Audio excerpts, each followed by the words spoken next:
S.Revathi சமையல். இன்னைக்கு நம்ம சேனல்ல பீட்ரூட் கூட்டு வந்து எப்படி செய்யறதுன்னு சொல்லிட்டு பார்க்கலாம். பீட்ரூட்ல வந்து நீங்க பாத்தீங்கன்னா நமக்கு இரும்பு சத்தும் அதுக்கப்புறம் விட்டமின் B1 வந்து இருக்கு. இதனால வந்து நமக்கு ரத்தத்தை வந்து நமக்கு அதிகரிக்கும். இதை வந்து ரொம்ப சுலபமான முறையில் பீட்ரூட் கூட்டை வந்து நீங்கள் செஞ்சு சாப்பிடுங்க. இது வந்து எல்லாருமே வந்து விரும்பி சாப்பிடுவாங்க.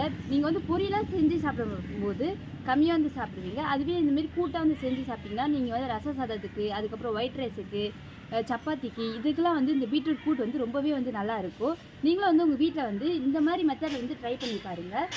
நம்ம சேனலுக்கு வந்து யாராவது புதுசாக வந்துட்டீங்கன்னா லைக் பண்ணுங்கள், ஷேர் பண்ணுங்கள், சப்ஸ்கிரைப் பண்ணுங்கள். என்னோடய வீடியோஸ் வந்து நீங்கள் பார்க்குறீங்க ஆனால் வந்து சப்ஸ்கிரைப் பண்ண மாட்டேருக்கீங்க.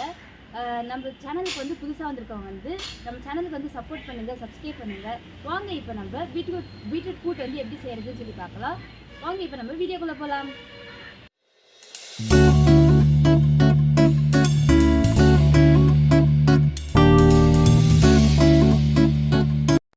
ஃபஸ்ட்டு ஒரு கடாயில் 50 கிராம் சிறுபருப்பு வந்து நான் வறுத்து எடுத்துக்கிறேன். இந்த பருப்பு வந்து ஒரு 2 நிமிஷத்துக்கு வந்து நல்லா வந்து வறுத்து எடுத்துக்கோங்க. கூடவே வந்து 50 கிராம் தோரம்பருப்பு வந்து நான் வறுத்து எடுத்துக்கிறேன். தோரம்பருப்பு வந்து 1 நிமிஷத்துக்கு வந்து நல்லா வறுத்து எடுத்துக்கோங்க. இது வறுத்து எடுத்ததுக்கப்புறம் நம்ம வந்து வாஷ் பண்ணி எடுத்துக்கலாம். நம்ம இப்போ வறுத்து வச்சுருக்க சிறுபருப்பு தோரம்பருப்பு ரெண்டுத்தையும் வந்து 1 டைம் வந்து நல்லா வாஷ் பண்ணி நம்ம எடுத்துக்கலாம். இந்த பருப்பு வந்து இப்போ நல்லா வந்து வாஷ் பண்ணி எடுத்துக்கலாம். அதுக்கப்புறம் நம்ம குக்கரில் வந்து சேர்த்துக்கலாம். இப்போ நம்ம வாஷ் பண்ணி வச்சுருக்க அந்த பருப்பு வந்து நான் குக்கரில் சேர்த்துக்கிறேன். இதுக்கு தேவையான அளவு தண்ணி வந்து சேர்த்துக்கிறேன். தண்ணி சேர்த்துட்டு ஒரு வாட்டி வந்து நான் கலந்து விட்டுறேன். இதை வந்து ஒரு 10 நிமிஷத்துக்கு வந்து நல்லா கொதிக்கட்டும். மேலே வந்து நுரை வரும். அந்த நுரையை மட்டும் நம்ம வந்து எடுத்துடலாம். பாருங்கள், 10 நிமிஷம் கொதிச்சதுக்கப்புறம் இந்த நுரையை வந்து நான் எடுத்துடுறேன். 1/4 ஸ்பூன் மஞ்சத்தூள் வந்து நான் சேர்த்துக்கிறேன். ஒரு வெங்காயம் வந்து குட்டி குட்டியாக சாப் பண்ணதை வந்து நான் சேர்த்துக்கிறேன்.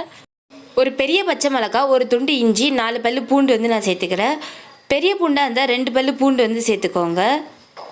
ஒரு தக்காளி வந்து குட்டி குட்டியாக சாப் பண்ணி சேர்த்துக்கிறேன். 2 ஸ்பூன் மிளகாய்த்தூள் வந்து சேர்த்துக்கிறேன். கொஞ்சோண்டு பெருங்காய தண்ணி வந்து சேர்த்துக்கிறேன். இந்த சைஸில் குட்டி குட்டியாக சாப் பண்ணி வச்சுருக்க பீட்ரூட் வந்து சேர்த்துக்கிறேன். இப்போ இதுக்கு தேவையான அளவு உப்பு வந்து நான் சேர்த்துக்கிறேன். சேர்த்துட்டு நல்லா வந்து கலந்து விட்டுக்கலாம். ஒரு கொதி வந்ததுக்கப்புறம் நம்ம குக்கரை வந்து மூடிடலாம். அதுக்கப்புறம் ஒரு 4 விசில் வந்து வந்ததுக்கப்புறம் ஸ்டவ் வந்து ஆஃப் பண்ணிக்கலாம். இப்போ ஒரு ஸ்பூன் நல்லெண்ணெய் வந்து நான் சேர்த்துக்கிறேன். இப்போ இது வந்து ஒரு கொதி வரட்டுன்னு சொல்லிவிட்டு அதுக்கப்புறமா வந்து நம்ம குக்கரை வந்து மூடிக்கலாம். இப்போ பார்த்தீங்கன்னா நம்மளுக்கு ஒரு கொதி வந்துடுச்சு. இப்போ வந்து நான் குக்கரை மூடிடுறேன். வெயிட் வந்து போட்டுறேன். ஒரு 4 விசில் வந்ததுக்கப்புறம் நான் ஸ்டவ் வந்து ஆஃப் பண்ணிக்கிறேன். 4 விசில் வந்துடுச்சு. நான் இப்போ குக்கரை வந்து ஓப்பன் பண்ணி பார்க்குறேன். பாருங்கள், நம்மளுக்கு நல்லா வெந்து வந்திருக்கு. இப்போ வந்து நம்ம நல்லா கலந்து விட்டுக்கலாம். பருப்பும் காயும் வந்து நல்லா மிக்ஸ் ஆகிற மாதிரி நல்லா கலந்து விட்டுக்கோங்க. காய் வந்து நமக்கு நல்லா வெந்து வந்திருக்கு. இப்போ இது கூட வந்து தேங்காய் பேஸ்ட் வந்து நான் சேர்த்துக்கிறேன். தேங்காய் வந்து அரைச்சி சேர்த்துக்கிறேன். நீங்கள் தேங்காய் வந்து துருவி கூட நீங்கள் சேர்த்துக்கலாம். சேர்த்துட்டு இப்போ வந்து நல்லா கலந்து விட்டுக்கோங்க. ஒரு கடாயில் 1 ஸ்பூன் எண்ணெய் வந்து சேர்த்துக்கிறேன். 2 வரமிளகாய் வந்து சேர்த்துக்கிறேன். 1 ஸ்பூன் ஜீரகம் வந்து சேர்த்துக்கிறேன். 1 ஸ்பூன் உளுந்து வந்து சேர்த்துக்கிறேன். சேர்த்துட்டு இப்போ வந்து இதை நல்லா வந்து நம்ம வறுத்து எடுத்துக்கலாம். கொஞ்சோண்டு கறிவேப்பிலை வந்து சேர்த்துக்கிறேன். இதுதான் நம்மளோட தாளிப்பு. நம்ம ரெடி பண்ணி வச்சுருக்க அந்த தாளிப்பை வந்து பீட்ரூட்டோடு சேர்த்து கலந்து விட்டுக்கலாம்.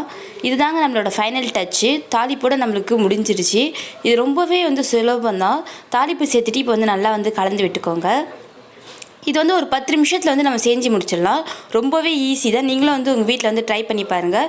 டேஸ்ட் வந்து நல்லாயிருக்கும். இது வந்து ரசம் சாதம் ஒயிட் ரைஸ்க்கெலாம் நல்லாயிருக்கும். நீங்களும் வந்து உங்கள் வீட்டில் ட்ரை பண்ணி பாருங்கள். இந்த வீடியோ பிடிச்சிருந்தால் லைக் பண்ணுங்கள், ஷேர் பண்ணுங்கள், சப்ஸ்கிரைப் பண்ணுங்கள். தேங்க்ஸ் ஃபார் வாட்சிங்.